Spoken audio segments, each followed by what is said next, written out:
CM Siddaramaiah ವಿರುದ್ಧ ಬಿಜೆಪಿಯ ನಾಯಕರು ಮುಗಿಬಿದ್ದಿದ್ದಾರೆ. ಅಂದರೆ ಸ್ವಪಕ್ಷದ ನಾಯಕರೇ ಕೊಟ್ಟಿರುವಂಥ ಭ್ರಷ್ಟಾಚಾರದ ಹೇಳಿಕೆ ಬಿಜೆಪಿಯ ನಾಯಕರಿಗೆ ಅಸ್ತ್ರ ಸಿಕ್ಕದಂತಾಗಿದೆ. ಸೊ ಹಂಗಾಗಿ ಇದನ್ನೇ ಇಟ್ಕೊಂಡು ಬಿಜೆಪಿ ನಾಯಕರು ಸರ್ಕಾರದ ವಿರುದ್ಧ ಆಕ್ರೋಶವನ್ನು ಹೊರಹಾಕ್ತಿದ್ದಾರೆ. ಅದರ ಒಂದು ವರದಿ ನಿಮ್ಮ ಮುಂದೆ. ಇವತ್ತು ಭ್ರಷ್ಟಾಚಾರದಲ್ಲಿ ನಂಬರ್ 1 ಸ್ಥಾನಕ್ಕೆ ತಲುಪಿದೆ ಇಡೀ ದೇಶದಲ್ಲಿ ಕರ್ನಾಟಕ ಅಂತ ಹೇಳಿದ್ರೆ ಅದರ ಕೀರ್ತಿ ಸಿದ್ದರಾಮಯ್ಯ ಮುಖ್ಯಮಂತ್ರಿಗಳು ಸಲ್ತದೆ.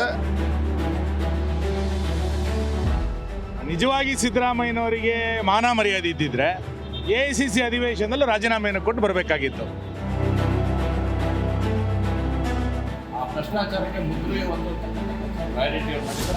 ರಾಯರೆಡ್ಡಿ ಹೇಳಿಕೆಯೇ ಬಿಜೆಪಿ ನಾಯಕರಿಗೆ ಆಹಾರ. ಭ್ರಷ್ಟಾಚಾರದ ವಿರುದ್ಧ ಬಿಜೆಪಿ ನಾಯಕರ ಟೀಕಾ ಪ್ರಹಾರ. ಇದು ರಾಯರೆಡ್ಡಿ ಭ್ರಷ್ಟಾಚಾರದ ಬಗ್ಗೆ ನೀಡಿರುವ ಹೇಳಿಕೆ ಹಿನ್ನೆಲೆ ಬಿಜೆಪಿ ನಾಯಕರು ಸರ್ಕಾರದ ವಿರುದ್ಧ ಮುಗಿಬಿದ್ದ ರೀತಿ. ಭ್ರಷ್ಟಾಚಾರದಲ್ಲಿ ಕರ್ನಾಟಕವೇ ನಂಬರ್ 1 ಅಂತ ರಾಯರೆಡ್ಡಿ ನೀಡಿರುವ ಹೇಳಿಕೆ ಸರ್ಕಾರದ ವಿರುದ್ಧ ಬೀದಿಗಿಳಿದಿರುವ ಬಿಜೆಪಿ ನಾಯಕರ ಕೈಗೆ ಮತ್ತೊಂದು ಅಸ್ತ್ರ ಸಿಕ್ಕಂತಾಗಿದೆ.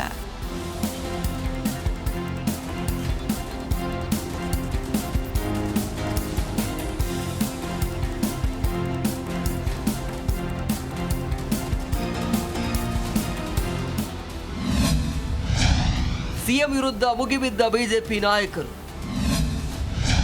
ರಾಯರೆಡ್ಡಿ ಹೇಳಿಕೆ ಪ್ರಸ್ತಾಪಿಸಿ ವಾಗ್ದಾಳಿ. ಬಿಜೆಪಿ ರಾಜ್ಯಾಧ್ಯಕ್ಷ ವಿಜಯೇಂದ್ರ, ಶಾಸಕ ಸುನಿಲ್ ಕುಮಾರ್, ಮಹೇಶ್ ತೆಂಗಿನಕಾಯಿ ಸೇರಿದಂತೆ ಬಿಜೆಪಿ ನಾಯಕರು ಸಿದ್ದರಾಮಯ್ಯ ಸರ್ಕಾರದ ವಿರುದ್ಧ ಆಕ್ರೋಶವನ್ನ ಹೊರಹಾಕಿದ್ದಾರೆ.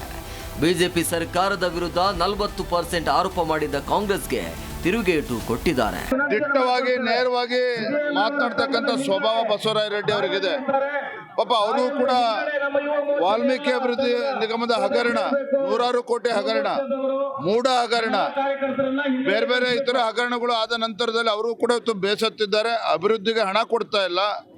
ಇಡೀ ದೇಶದಲ್ಲಿ ಕರ್ನಾಟಕ ರಾಜ್ಯ ಏನು ಹಿಂದೆ ಬಿಜೆಪಿ ಸರ್ಕಾರ ಇದ್ದಾಗ ಅಭಿವೃದ್ಧಿ ಕಾರ್ಯದಲ್ಲಿ ಗುಜರಾತ್ ನಂತರದಲ್ಲಿ ಕರ್ನಾಟಕ ಇತ್ತು. ಇವತ್ತು ಭ್ರಷ್ಟಾಚಾರದಲ್ಲಿ ನಂಬರ್ 1 ಸ್ಥಾನಕ್ಕೆ ತಲುಪಿದೆ ಇಡೀ ದೇಶದಲ್ಲಿ ಕರ್ನಾಟಕ ಅಂತ ಹೇಳಿದ್ರೆ ಅದರ ಕೀರ್ತಿ ಸಿದ್ದರಾಮಯ್ಯ ಮುಖ್ಯಮಂತ್ರಿಗಳು ಸಲ್ತದೆ. ಆ ಸತ್ಯವನ್ನ ಬಸವರಾಯ ರೆಡ್ಡಿ ಅವರು ಹೇಳಿದ್ದಾರೆ. ಸ್ವತಃ ಮುಖ್ಯಮಂತ್ರಿಗಳ ಆರ್ಥಿಕ ಸಲಹೆಗಾರರೇ ಭ್ರಷ್ಟಾಚಾರದಲ್ಲಿ ನಂಬರ್ 1 ಅಂತೇಳಿ ಈ ಸರ್ಕಾರದ ಮೇಲೆ ಹೊಗಳಿಕೆಯನ್ನು ಅವ್ರು ಮಾಡಿದ ನಂತರ ನಿಜವಾಗಿ ಸಿದ್ದರಾಮಯ್ಯನವರಿಗೆ ಮಾನ ಮರ್ಯಾದೆ ಇದ್ದಿದ್ರೆ ಎಐಸಿಸಿ ಅಧಿವೇಶನದಲ್ಲಿ ರಾಜೀನಾಮೆಯನ್ನು ಕೊಟ್ಟು ಬರಬೇಕಾಗಿತ್ತು. ಯಾಕೆಂದರೆ ಅವರ ಪಕ್ಕದಲ್ಲೇ ಇರುವಂಥ ಆರ್ಥಿಕ ಸಲಹೆಗಾರರು, ಅದರಲ್ಲೂ ಈ ವರ್ಷ ಈ ಬಜೆಟನ್ನು ಪ್ರಿಪೇರ್ ಮಾಡಿದಂಥವ್ರು ಭ್ರಷ್ಟಾಚಾರದಲ್ಲಿ ನಂಬರ್ 1 ಅಂತೇಳಿ ಅವ್ರು ಹೇಳ್ತಾರೆ. ಇನ್ನೊಬ್ಬರು ಸಚಿವರು ನಮ್ದು ಈಗ ಟೇಕ್ ಆಫ್ ಆಗಿದೆ ಅಂತೇಳಿ ಸುಧಾಕರ್ ಅವರು ಹೇಳಿಕೆ ಕೊಡ್ತಾರೆ. ಇದೆಲ್ಲ ನೋಡಿದಾಗ 2 ವರ್ಷದಲ್ಲಿ ಆಡಳಿತ ಏನು ನಡೀತಾಗಾರೆ ನೋಡೋ. ರಾಯರೆಡ್ಡಿ ಅವರು 100% ಸತ್ಯವಾಗಿರ್ತಕ್ಕಂಥ ಹೇಳಿಕೆಯನ್ನು ರಾಯರೆಡ್ಡಿ ಅವರು ಹೇಳಿದ್ದಾರೆ. ಇಡೀ ದೇಶದಲ್ಲಿ ನಂಬರ್ 1 ಭ್ರಷ್ಟಾಚಾರ ಯಾವುದು ರಾಜ್ಯ ಅಂದರೆ ಕರ್ನಾಟಕ ಅಂತಕ್ಕಂಥದ್ದನ್ನು ಸ್ವತಃ ಮುಖ್ಯಮಂತ್ರಿಗಳ ಆರ್ಥಿಕ ಸಲಹೆಗಾರರಾಗಿರ್ತಕ್ಕಂಥಕ್ಕೆ ಕಳೆದ ಬಜೆಟ್ ಮಂಡನೆಯಲ್ಲಿ ನಾನು ಅನೇಕ ವಿಷಯಗಳನ್ನು ನೋಡೇನೆ ಅಂತ ಅವರ ಹೇಳ್ಯಾರ ಹೌಸಲ್ಲಿ. ಹೀಗಾಗಿ ಅವರ ಇವತ್ತು ಅದನ್ನು ಹೇಳಿದರೆ ಇದಕ್ಕಿಂತ ಇನ್ನು ಯಾವುದೋ ಬೇರೆ ವಿಷಯ ಬೇಕಾಗಿಲ್ಲ. ಯಾಕಂದರೆ ಅವ್ರು ಏನು ಹೇಳ್ಯಾರ, ಆ ಭ್ರಷ್ಟಾಚಾರಕ್ಕೆ ಮುದ್ರೆ ಒತ್ತಿರ್ತಕ್ಕಂಥ ಕೆಲಸ ರಾಯರೆಡ್ಡಿ ಅವ್ರು ಮಾಡಿದ್ದಾರೆ. ಹೀಗಾಗಿ ಕಾಂಗ್ರೆಸ್ಸು ಮುಖ್ಯಮಂತ್ರಿಗಳು, ಉಪಮುಖ್ಯಮಂತ್ರಿಗಳು ಇನ್ನಾದರೂ ಕೂಡ ಒಪ್ಕೊಳ್ರಿ, ಹೌದು ನಾವು ಭ್ರಷ್ಟಾಚಾರದಲ್ಲಿ ತೊಡಗಿದ್ದೀವಿ ಅಂತಕ್ಕಂಥ ಮಾತನ್ನು ಸನ್ಮಾನ್ಯ ಮುಖ್ಯಮಂತ್ರಿಗಳು ಒಪ್ಕೋಬೇಕು ಅನ್ನೋಂಥ ಆಗ್ರಹವನ್ನು ಮಾಡ್ತಾರೆ. ಸರ್ಕಾರದಲ್ಲಿ ಭ್ರಷ್ಟಾಚಾರ ಇದೆ ಎಂದು ರಾಯರೆಡ್ಡಿ ಹೇಳಿಲ್ಲ. ರಾಯರೆಡ್ಡಿ ಹೇಳಿಕೆ ಬಗ್ಗೆ ಸತೀಶ್ ಜಾರಕಿಹೊಳಿ ಸ್ಪಷ್ಟನೆ. ರಾಯರೆಡ್ಡಿ ನೀಡಿರುವ ಹೇಳಿಕೆ ಆಡಳಿತ ಪಕ್ಷಕ್ಕೆ ಮುಜುಗರ ಉಂಟು ಮಾಡಿದೆ. ಕಾಂಗ್ರೆಸ್ ನಾಯಕರು ಈ ಬಗ್ಗೆ ಸ್ಪಷ್ಟನೆ ನೀಡುವ ಪ್ರಯತ್ನ ಮಾಡ್ತಿದ್ದಾರೆ. ಸತೀಶ್ ಜಾರಕಿಹೊಳಿ, ಸರ್ಕಾರದಲ್ಲಿ ಭ್ರಷ್ಟಾಚಾರ ಇದೆ ಅಂತ ರಾಯರೆಡ್ಡಿ ಹೇಳಿಲ್ಲ. ಜಿಲ್ಲೆ ತಾಲೂಕಿನಲ್ಲಿ ಕೆಲಸ ಕಳಪೆ ಆಗಿದೆ ಅಂತ ಹೇಳಿದ್ದಾರೆ. ಈ ಸರ್ಕಾರ ಅಂತ ಸ್ಪಷ್ಟವಾಗಿ ಹೇಳಿಲ್ಲ. ಸಾಮಾನ್ಯವಾಗಿ ಚರ್ಚೆ ವೇಳೆ ಹೇಳಿದ್ದಾರೆ ಅಂತ ಸ್ಪಷ್ಟನೆ ಕೊಟ್ಟಿದ್ದಾರೆ.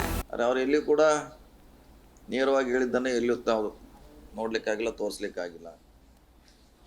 ಯಾರೋ ಒಳಗಡೆ ಇದ್ದಂಥವ್ರು ಬಂದು ಹೊರಗಡೆ ಹೇಳಿದ್ರಂತ ಅಷ್ಟೇ ಸುದ್ದಿ ಆಗಿದೆ. ಮತ್ತು ಅವರು ಜನರಲ್ಲಾಗಿ ಅಸೆಸ್ ಮಾಡಿರ್ಬೋದು ಅಷ್ಟೇ, ಇಡೀ ಜಗತ್ತಿಂದು, ದೇಶದ್ದು, ರಾಜ್ಯದ್ದು. ಅವ್ರು ಎಲ್ಲಿ ನೇರವಾಗಿ ಹೇಳಿಕೆಯನ್ನು ನಾವು ಎಲ್ಲಿ ನೋಡಿಲ್ಲ ಯಾರೂ ಕೂಡ.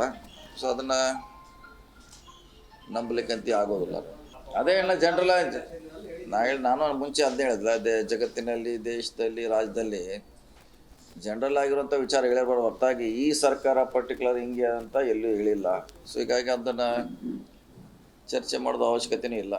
ಅದನ್ನ ಅದನ್ನ ಹೇಳಿರ್ಬೋದು ಪದೇ ಪದೇ ಬೇರೆ ಬೇರೆ ಎಲ್ಲ ಜಿಲ್ಲೆಯಲ್ಲಿ ತಾಲೂಕುಗಳಲ್ಲಿ ಇಂಥ ಕೇಳಿ ಬರ್ತಾವ, ನಮ್ಮ ವರ್ಕ್ ಸರಿಯಾಗಿಲ್ಲ, ಕಳಪೆ ಆಗಿದೆ ಅಂತ ಹೇಳ್ತಾರೆ. ಸೊ ಅದನ್ನ ಎನ್ಕ್ವೈರಿ ಮಾಡಲಿಕ್ಕೆ ಅವರು ಕೂಡ ಸದಸ್ಯರು, ಕರ್ನಾಟಕ KKDB ಏನಿದೆಯಲ್ಲ ಅದ್ರದ್ದು ಅವ್ರು ಸದಸ್ಯರಿದ್ದಾರೆ. ಅಲ್ಲಿ ಏನು ಕಳಪೆ ಆಗಿರೋ ಅವರು ಅಲ್ಲಿ ಅದನ್ನ ಪ್ರಸ್ತಾಪ ಮಾಡಬೇಕಾಗ್ತದೆ. ರಾಯರೆಡ್ಡಿ ಹೇಳಿಕೆ ಆಡಳಿತ ಪಕ್ಷಕ್ಕೆ ಮುಜುಗರ ತಂದಿದೆ. ರಾಯರೆಡ್ಡಿ ಸೇರಿದಂತೆ ಕಾಂಗ್ರೆಸ್ ನಾಯಕರು ಹೇಳಿಕೆಯ ಬಗ್ಗೆ ಸ್ಪಷ್ಟನೆ ನೀಡುವ ಪ್ರಯತ್ನ ಮಾಡ್ತಿದ್ದಾರೆ. ಒಟ್ಟಾರೆ ರಾಜ್ಯ ರಾಜಕೀಯದಲ್ಲಿ ಕೊಂಚ ತಣ್ಣಗಾಗಿದ್ದ ಭ್ರಷ್ಟಾಚಾರ ಸಮರವನ್ನ ರಾಯರೆಡ್ಡಿ ಹೇಳಿಕೆ ಕಾವೇರುವಂತೆ ಮಾಡಿದೆ. Bureau report, G Kannada news. G Kannada news ಈಗ ನಿಮ್ಮ ಮನೆಯಲ್ಲೇ ನೋಡಿ. ಎಲ್ಲ ಕೇಬಲ್ಗಳಲ್ಲಿ ಈಗ ಲಭ್ಯ.